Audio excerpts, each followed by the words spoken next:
there's a troubling warning that a large number of businesses could still go under before this is all over. Say they have less than 12 months to operate before they declare bankruptcy. You know, almost 14% of Canadian businesses get shut down in the year one, and only 86% of Canadian businesses make it up to year two.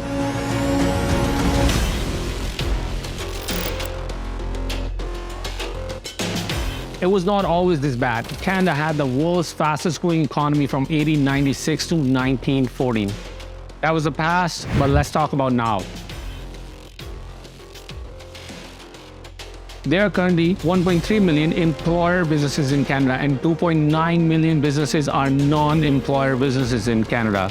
That means a single-person corporations earning greater than $30,000 in revenue.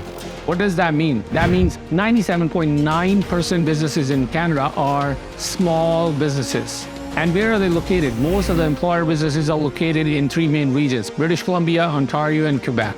This is not a surprise, right? But why Canada is not focusing on spreading people in other provinces as well? I don't know the answer, but in the next few minutes, I will be sharing some mind-blowing facts with you that's going to change your whole perspective. It might not be completely true, but if the leaders are going to have this attitude, then it's going to discourage more rather than encourage. It's not that we don't have big Canadian corporations, it's just the size of those corporations is not as big as it should be or should have been. This is a list of the largest company by revenue in the world, and you won't find Canada in the top 50. Yes, we will not be in the top 50, but we do have 20 Canadian unicorn companies in the list of 2022.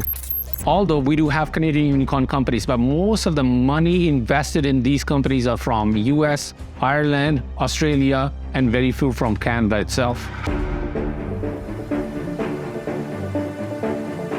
Not only this, Canada ranks in most of the lists of ease of doing business at the 15th position or low, and that is bad. Countries like Norway, Finland, Estonia are ranking above Canada. As we are now talking about ease of doing business, why don't we talk about ease of doing business in Canada? Ease of doing business in Canada is divided into subcategories, where starting the business is easy, but getting the investment is nowhere on the list. Talking about investment, Canada ranks in the 8th position in the largest market of venture funding, where Estonia and Singapore are above Canada. Again, it's all not that bad. Canada's VC ecosystem saw a record-breaking year in the 2021, where $14.7 billion were invested in startup companies in Canada.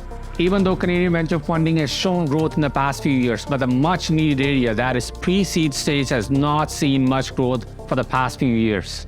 Even though all the stages are important, but the pre-seed and seed stage is most important stage, because it is not only going to provide the much needed cash to the companies, but it is also going to encourage the existing companies and the people with the new ideas to take initiative. Everyone is playing safe by investing in the existing revenue generating companies, and very few are taking part in the risk of the early stages of business. Though pre-seed did not see much change, but seed stage saw a huge jump in 2021. Talking about investments, venture firms, there are approximately 25 active venture firms in Canada, including the government funds. But still, we are far beyond seed stage investments when compared to the US.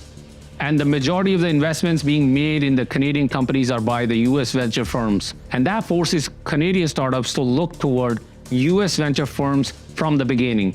And some of them even have a condition that corporations must move to the US. 2021 was a great year for the venture funding in Canada, but let me tell you, most of the venture funding that Canadian companies received were foreign investments. Foreign investments might be good, but that forces the startups without connections and reach to either go out of business or to look elsewhere that can slow down the growth. 2021 was great, 2022 is again trending backward, maybe due to the macroeconomic situation that is happening all across the world, but time will tell.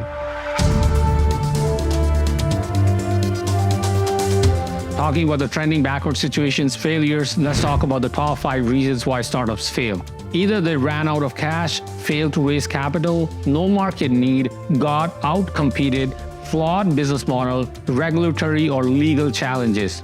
We can ignore reasons 2, 3, and 4. But why Canada is still not focusing on reason 1, even if the problem is evident? Canada is second largest in area, whereas the country is ranking top in the list of ease of doing business by World Economic Forum are nowhere close to Canada.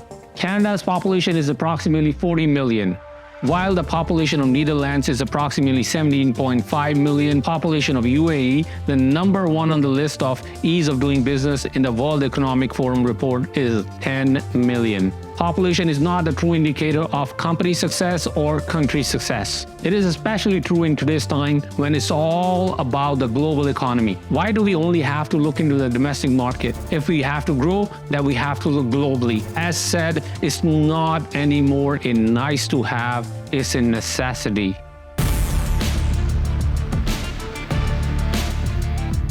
Now let's talk about the top 5 biggest industries by revenue in Canada. Commercial banking in Canada, gasoline and petroleum bulk stations in Canada, gasoline and petroleum wholesaling in Canada, oil drilling and gas extraction in Canada, new car dealers in Canada. To back this with more evidence, the proof is that the list of the leading companies in Canada as of April 2022 by market capitalization, almost all the companies are from the sectors shared just now with you. You might be thinking how that is a problem. It is a problem because it is very, very hard for someone to start a business in these areas being highly regulated, tight-knit, etc. Now let's talk about the list of the top companies in Canada with revenue in billions. Even though Canada is on the list, but you will start seeing Canada after other countries. And there is no surprise that the business sector of those companies are following the same theme of energy, oil and gas, and not related to tech.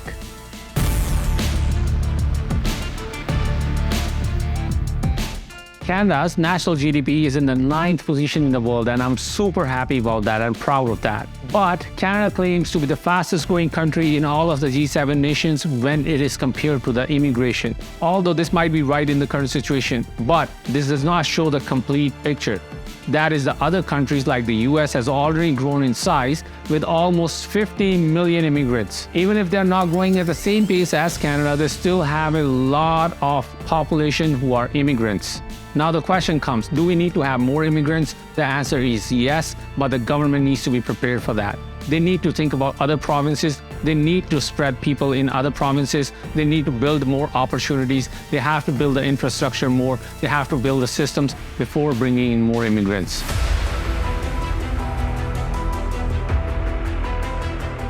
Some of the major corporations have already left Canada. One big example is Target. In a surprise move, as you know, Target exited Canada and took $5.4 billion loss in 2015. Is that it?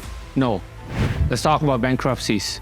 Bankruptcies in Canada averaged 344 companies from 2004 until 2022, reaching an all-time high of 872 companies in March of 2004, and a record low of 108 companies in the April of 2020. Not only this, 9 noteworthy bankruptcies happened in the year 2020 for the brands like Aldo, La Chateau, David-C, etc. That was 2022. Not only those brands, since 1990, 11 Canada's biggest bankruptcies happened, which included the companies like Toys R Us, Target Stores, Sears Canada, Stelco, Nortel, Eaton's, Air Canada, Resolute Forest, Olympia New York, Steenworks, Canvest. Not only bankruptcies, foreign corporations are also acquiring Canadian businesses. You could have seen 7 major acquisitions in the year 2012. The companies who are left, many of them are getting acquired by the foreign firms. Although the acquisition is not always bad, but if we're going to move with the same pace, we won't have any big name Canadian companies left. Let me ask you this question. Do you think Hudson Bay is Canadian? Do you think Tim Hortons is Canadian? Do you think CCM is Canadian? No, all these companies are not Canadian companies anymore. Former senior deputy governor has also said, we invest less in research and development and we are slower to adopt technology than most of our peers, and we maintain impediments to trade within Canada. What does this weak performance mean for Canadian families? It means we are poorer.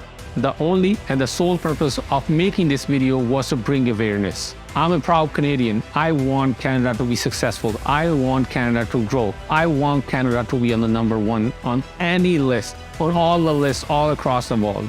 And I hope after watching this video, Canadian governments are going to take some initiatives to bring in more investment for the seed stage and the pre-seed stage investments so that Canadian companies can grow and can remain in Canada and can serve the whole world.